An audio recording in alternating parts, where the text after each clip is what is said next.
दुर्गा के चंगुल से मैंने एक असुर को बचा लिया। राव का मतलब जीव होता है, ब्राह्मण नहीं। हमारे व्रत की तुम आखी आंख। समझेंगे तो सबसे पहले तो शिक्षा है। अगर शिक्षा मिल जाए तो महिला अपने आप जागरूक हो जाएगी, और जागरूक होगी तो वो अपना तो घर सुधारेगी, आने वाली 4 पीढ़ियों को भी सुधारेगी। नंदन भी करती हूँ कि उन्होंने मुझे इस काबिल समझा कि मुझे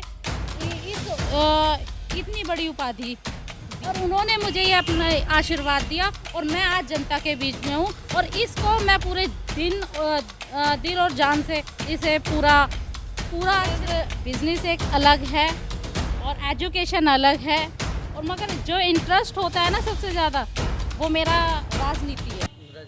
मानवर तेरी नेक कमाई, तूने सोती कौम जगाई। ये आगाज़ मानवर कांसी राम जी लेकर के चले थे और पूरे देश का भ्रमण किया, और एक ऐसी पार्टी बना दी जो कि 4 बार सीएम के पद पे बहन कुमारी मायावती जी को पूरा यूपी जानता है, पूरा देश जानता है कि बहन कुमारी मायावती जी 4 बार सीएम बने। उन्हीं का आगाज़ जो कि आज पूरे देश में चल रहा है, और वही उनके ही शिष्य और उनके ही कर कलमों पे चलने वाले हमारे बीच में एक ऐसी स्वच्छ विचार की, सामाजिक यानी कहे सोशल और हर किसी से मिलनसार हमारे साथ में अनामिका गौतम जी। और आज उन्होंने वो चीज़ें, वो सपना साकार कर लिया है। जिस प्रकार से ये लोगों से मिलती हैं, कई सालों से इन्होंने जब से होश संभाला है, शायद इनका जो भी होश संभाला है ये बहुजन समाज में ही जन्मी हुई हैं, और इनका जो पूरा बैकग्राउंड है वो पूरा सोशल बैकग्राउंड है, और ये भी निरंतर बड़े बड़े मंचों पे जाती रही हैं, और लोगों के जागरूकता जो मिशन है एक तरह से वो लोगों में जागरूक करती आ रही हैं। हमारे बीच में अनामिका गौतम जी, आज हम उनसे बात करेंगे जो कि उन्होंने एक पड़ाव पार कर लिया है। बीएसपी से इनको टिकट कंफर्म हो चुका है, एमसीडी का चुनाव चल रहे हैं दिल्ली में, और इनके सामने बहुत सारी चुनौतियां हैं। अभी शुरुआत इनकी हो चुकी है, और हम इनके घर पे बैठे हुए हैं। इनके घर के आसपास का लोकेशन भी दिखाया कि एमसीडी में अभी क्या चल रहा है। आपका स्वागत है तमाम बहुजन मीडिया में। सबसे पहले आपको और आपके चैनल के सभी दर्शकों को मेरा जय भीम, नमो बुद्धाय। अनामिका जी, क्या लगता है कि आपका जो टिकट कंफर्म हुआ है वो आपके सामने बीजेपी पार्टी है और आम आदमी पार्टी है, ये प्रतिद्वंदी पार्टियां हैं, क्या लगता है कि ये इनके बीच में से आप गुजर सकती हैं, आगे बढ़ सकती हैं? बिल्कुल, हम उभरेंगे और बहुत अच्छे वोटों से हम विजय हो रहे हैं। क्योंकि देखिए, जहाँ तक आप बीजेपी की बात कर रहे हो, चाहे वो आम आदमी पार्टी हो, आपने उनका बैकग्राउंड कब से देख ही रहे हो। चाहे बीजेपी हो, चाहे आम आदमी पार्टी हो, चाहे कांग्रेस हो, ये तीनों एक ही हैं, अलग नहीं है, ये कहीं से अलग नहीं है।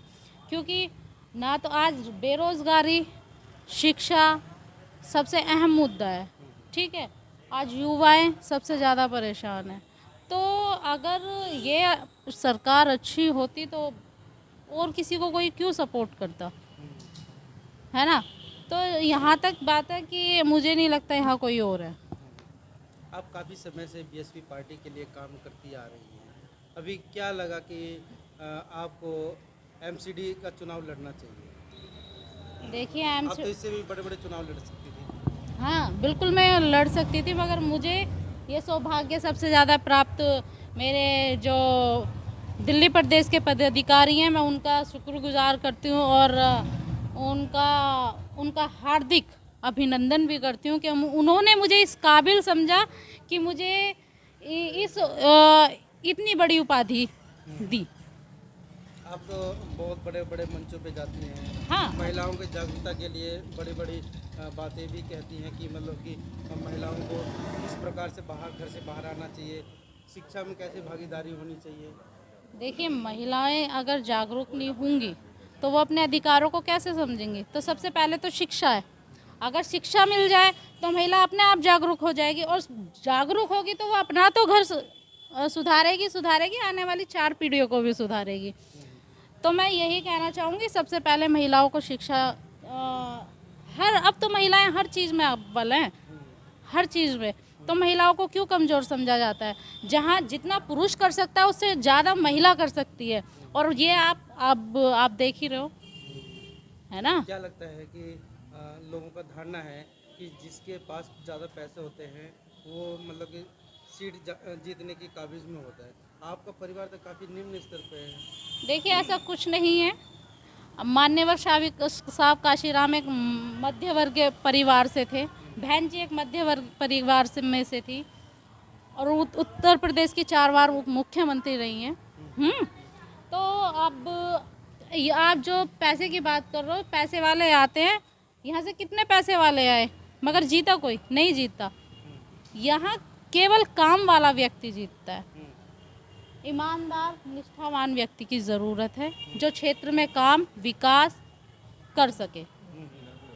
लोगों का ये मानना है ना कि बहन जी जो है बहुत पैसे लेकर के टिकट मतलब देती हैं, और जैसे जिस प्रकार से हम आपके घर पे होकर के आए, आपके परिवार को देखा मिला, तो मुझे लगता नहीं था कि मतलब कि आपको टिकट मिल जाएगा। फॉर एग्जाम्पल, अब मैं आपके सामने ही खड़ी हूँ, आपके सामने बैठी हूँ कि मुझे उनके बहन जी के द्वारा ये आशीर्वाद प्राप्त हुआ है कि मैं इस ओहदे पे, या मुझे ये इतनी बड़ी उपाधि दी गई है।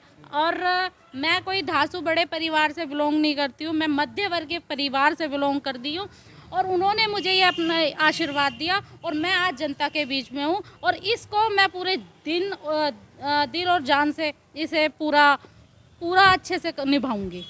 आप जिस बार से लड़ रही है, यहाँ पे चेहरे हैं वो सारे पुरुष हैं जी, और उनमें आप एक महिला हैं, तो क्या लगता है आपको डर नहीं लग रहा है? ऐसे डरों से अनामिका कितने ऐसे डरों से सामना करते हुए यहाँ तक आई है, तो मुझे किसी से डरने की ज़रूरत नहीं है, उन्हें मेरे से डरने की ज़रूरत डरने की जरूरत नहीं है। क्या चुनावी क्या मुद्दे क्या रहेंगे आपके पास? देखिए, चुनावी मुद्दे यहाँ पर काफ़ी ज़्यादा, सबसे ज़्यादा यहाँ नालियों की समस्या है, जो लोगों में डेंगू पनपते हैं, बीमारियाँ सबसे ज़्यादा, यहाँ पानी की समस्या जो कोई सुनते ही नहीं है। यहाँ कितनी बार हम लोग कितनी बार गए हैं, मगर उसका समाधान हो नहीं पाता है।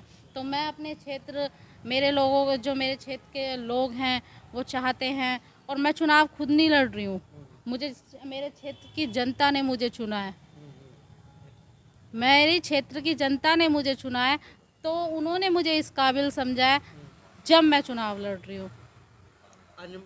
अनामिका को बताते हैं कि ये काफ़ी हायर एजुकेटेड है, क्या मैं जान सकता हूँ कि मतलब कि एजुकेशन क्या है आपकी? जी, मेरी BA है, MA है, MPhil है, और PhD का मेरा भी कुछ समय में वो भी प्रोसेसिंग है।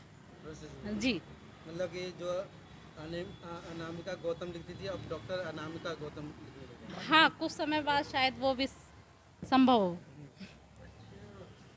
अभी फ़िलहाल हमारा एक ही टारगेट है कि यहाँ से अपने जो वार्ड है 240, इसको बाहरी बहुमत से विजय बनाना, और बहन जी के हाथों को मजबूत करना। ये सीट निकलेगी तो बहन जी के हाथ मजबूत होंगे। नहीं, अभी आपने इतना हायर, मतलब आपने बताया कि मेरा एजुकेशन इतना हायर रहा है, तो ये राजनीति का कैसे, ये रास्ता कैसे अपना लिया? सर देखिए, मुझे एजुकेशन, ठीक है, मैं एजुकेशन में थी, मुझे डिग्रियां चाहिए थी, मुझे पॉलिटिक्स में ही शुरू से इंटरेस्ट रहा है। हालांकि मेरा बिजनेस भी है, मगर बिजनेस एक अलग है और एजुकेशन अलग है, और मगर जो इंटरेस्ट होता है ना सबसे ज़्यादा, वो मेरा राजनीति है। जी, तो मैं अपने राजनीति को सबसे सर्वप्रथम मानती हूँ, और ये राजनीति नहीं है, ये समाज की सेवा करना चाहती हूँ मैं, उसको सबसे बड़ा कार्य समझती हूँ। मतलब नेता बन करके। जी, और क्या मतलब क्या संदेश देना चाहिए क्षेत्रवासियों को? आने वाले जो 4 दिसंबर में डिक्लेयर हो गया है डेट का कि 4 दिसंबर को वोट डालने जाना है, क्या क्षेत्रवासियों क्या अपील करें? मैं अपने सभी क्षेत्रवासियों से यही कहना चाहूँगी कि आपके द्वार पर बहुत लोग आएंगे, बहुत से लोग आएंगे, आपको बहकाने की भी कोशिश करेंगे, समझाने की भी कोशिश करेंगे, तोड़ने की भी कोशिश करेंगे। अभी तक वही करते आए हैं, किसी के बहकावे में ना आए, क्योंकि आप यहाँ से काफ़ी सीट पहले भी इसी बहकावे, इसी लालच के कारण गवा चुके हो, और आप फिर किसी दूसरे के पास जाते हो तो वो आपकी क्षेत्र के विकास में सोचता भी नहीं है। ठीक है, तो मैं इन लोगों से यही कहना चाहूँगी कि कोई भी किसी के बहकावे में ना आए। अगर आप अपने क्षेत्र का विकास चाहते हो तो आने वाली 4 तारीख को बहुजन समाज पार्टी के सामने वाला हाथी का बटन दबाकर भारी बहुमत से अनामिका गौतम को विजय बनाएं। चलते चलते एक आखिरी क्वेश्चन है कि जो जनता जो आप अपील कर रही हैं, वो जनता कहीं ना कहीं जो प्रचलन चलता है मुर्गा और दारू का और पैसों का, तो क्या लगता है कि आप वो चीज़ तो नहीं दे पाएंगे उसमें? ऐसा कुछ भी नहीं है। ये मुर्गा और ये समाज बहुत समझदार है, पब्लिक सब जानती है क्या करना है क्या नहीं। उन्हें अपने क्षेत्र के विकास के बारे में सोचना है। और ये झोरीपुर है, झोरीपुर के लोग काफ़ी ये पूरा जो झोरीपुरी नहीं पूरा वार्ड बहुत अच्छे लोग हैं। वो सही निर्णय लेंगे और सही निर्णय लेकर हम लोगों के सामने बहुत जल्द आने वाली 4 तारीख को आप सबके सामने रिजल्ट होगा। तो साथियों, ये हमारे साथ में थी अनामिका गौतम जी, जो कि अपने स्वच्छ विचारों से और स्वच्छ निर्मल जो भाव से जनता वालों से, मतलब क्षेत्रवासियों से अपना बात विचार पहुंचाया है, रखा है। और आने वाले 4 तारीख को भी आपको सोचना है कि हमें किसको वोट देना है। मैं संतोष कुमार अम्बेश, तमाम बहुजन मीडिया से।